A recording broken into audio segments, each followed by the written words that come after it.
Hey, welcome again to Off the Record, where each week we bring alternative music into your living room. Hi, my name is Sean. I'll be your hostess for the next 30 minutes. And on today's show, we'll have an interview with Fuzzy. Also, we'll have videos by a band called The Figs and much more. But first, I had a chance to interview Fuzzy when they played in New Orleans recently at the Howling Wolf. Here's what they had to say about everything. I'm Winston and I play bass for Fuzzy. I'm David, I play the drums for Fuzzy. I'm Chris, I play guitar For Fuzzy. I play for Fuzzy too. I play guitar. What's your name? Oh, my name's Hilken. And I play guitar and sing. Winston sings too, and Chris sings. We all sing. What's your name again? Hilken. My name's Hilken. I'm Fuzzy. I sing, I play guitar. Winston sings, Chris sings. Chris plays guitar. Chris and I, well, That's you and all right. Dave, they were playing. Dave and Chris were playing together in this band. Chris Isaac.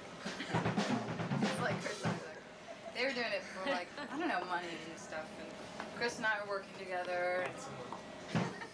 We just, Chris and I were hanging out a lot, drinking a lot, basically, and kind of depressed. And then Chris was like, you can play guitar, you can do it. Just, I don't know, you know, she kind of encouraged me. So then Winston, I met Winston, he asked me on a date, and I took him to, he did. I took him to an acoustic show that Chris was playing, and he was really blown away by Chris. And he was like, oh, she's really good. And I'm like, yeah, I know, you know, she's my best friend. Of course she's totally not. Yeah. So he wanted to play bass for her, and I was kind of like, well, you know, I'm going to play with her too. And then it was good timing because Dave was there offering this bass and wanted to kind of work with Chris. So it was more like we were friends and hanging out before we ever thought of playing it. And anyway.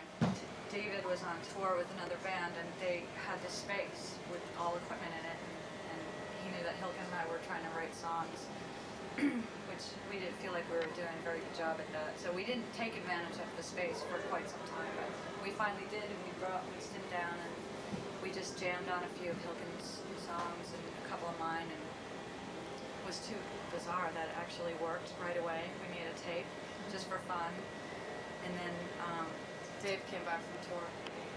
we were afraid to play for Dave because he'd been away for a couple of months, and we were like, oh God, we're gonna play our songs. We were really scared, and this space didn't have heat, and it was freezing cold.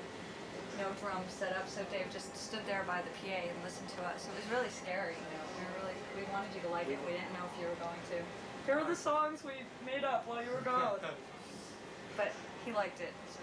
The reason Rosemary Carroll is a lawyer in, now in New York.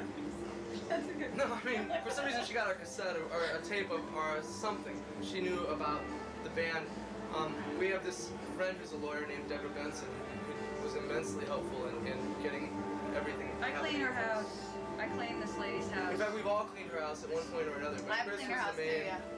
We cleaned this woman's house in Boston, and she works with Rosemary Carroll, who is like, the big, Nirvana lawyer and everything. And so Deborah gave her a tape just to see what she thought or whatever. And she really liked it, so she told us to go and record it again because it wasn't good enough quality. She set us up at Fort Apache, and she like, yeah, it was. Yeah, she got us studio time kind of. I mean, we had to pay for it, but she's good friends with the owner of Fort Apache, who now is helping to manage us. It's all just falling in place in like a really amazing and cool way. But the seed thing came about in like a few different ways, like Rosemary Carroll, and also Matt Rose. We played with them, and they gave Seed a tape, and also the club we first played at, our first club in Boston, called the Middle East. The guy who books it, he knows the guys at Seed too, and he gave the tape to them. They all kind of did it behind our backs in a way, sort of, and which was a good thing because we really liked Seed. After talking to Matt Rose, we asked them lots of questions. If you like your label, what's it like? Is it awful? And they were really into Seed, so.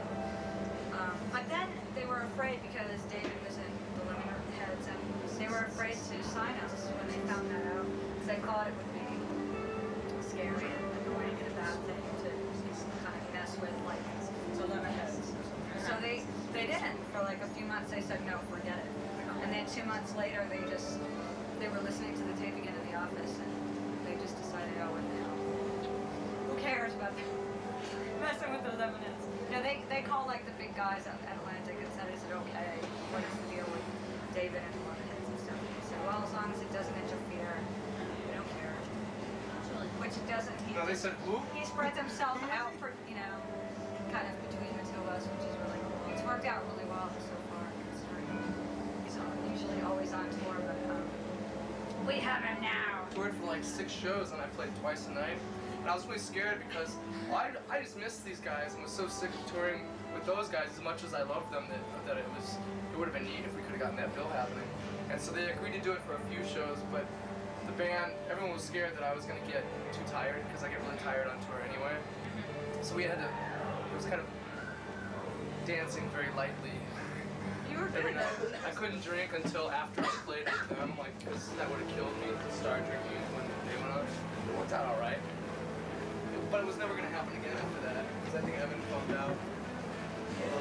Oh, sorry. Yeah, during our Spinal Tap tour, 5 people would show up.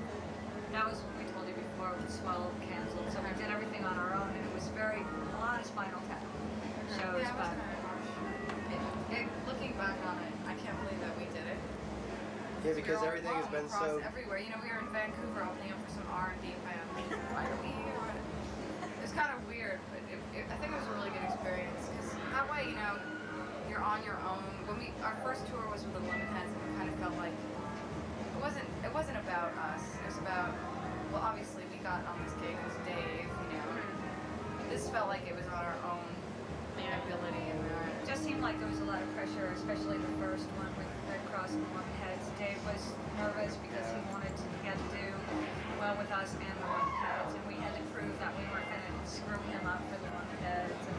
And not to me, just to other people. That was the frustrating thing. It wasn't like if there was any kind of problem with us. It was just all these other people. Pressure. A little hypersensitive all the time about how it was going to go. You're going to mess the Lemonheads up. But to their credit, they were totally cool about it. You just got a general sense that they might be. really helpful. They were totally helpful. Like all They of were the people totally did sound and monitor people, they all became friends. They were really supportive. We were spoiled for the first. That was our initiation into the tour life, and that's not really how it is.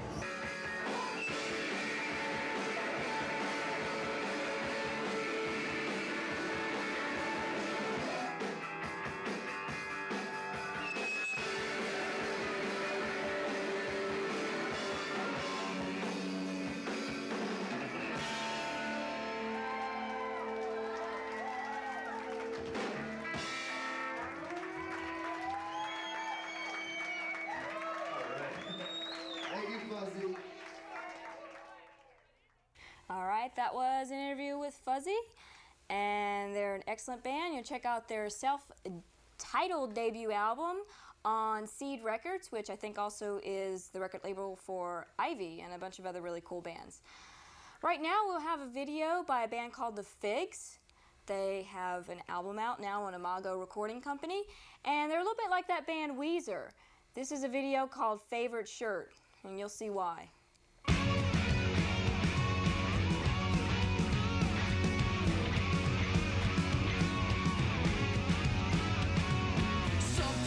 My favorite shirt. Tonight I hope that I don't flirt. If you recall, I'm not uptight tonight, 'cause everything will be okay all the time.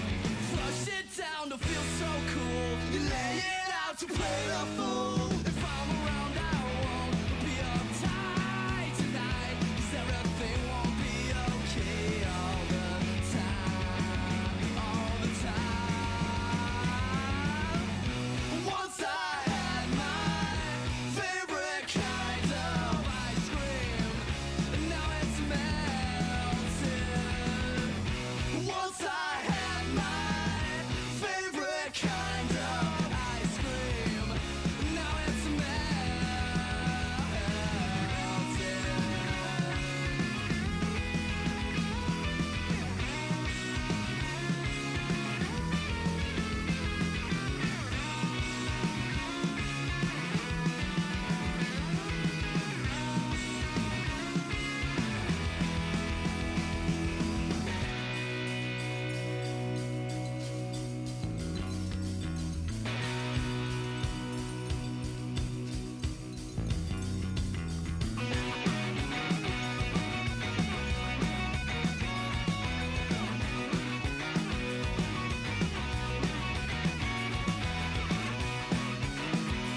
That was The Figs with a song called Favorite Shirt.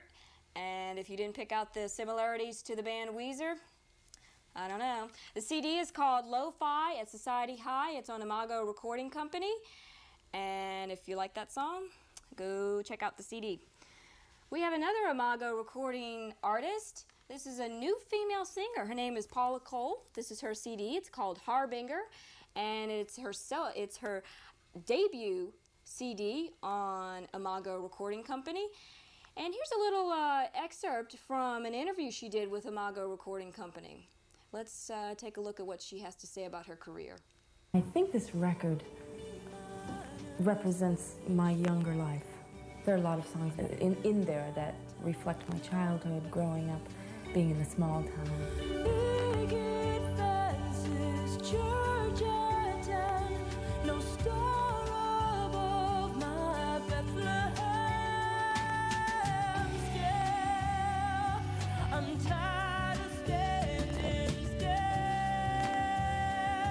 I grew up in Rockport, Massachusetts.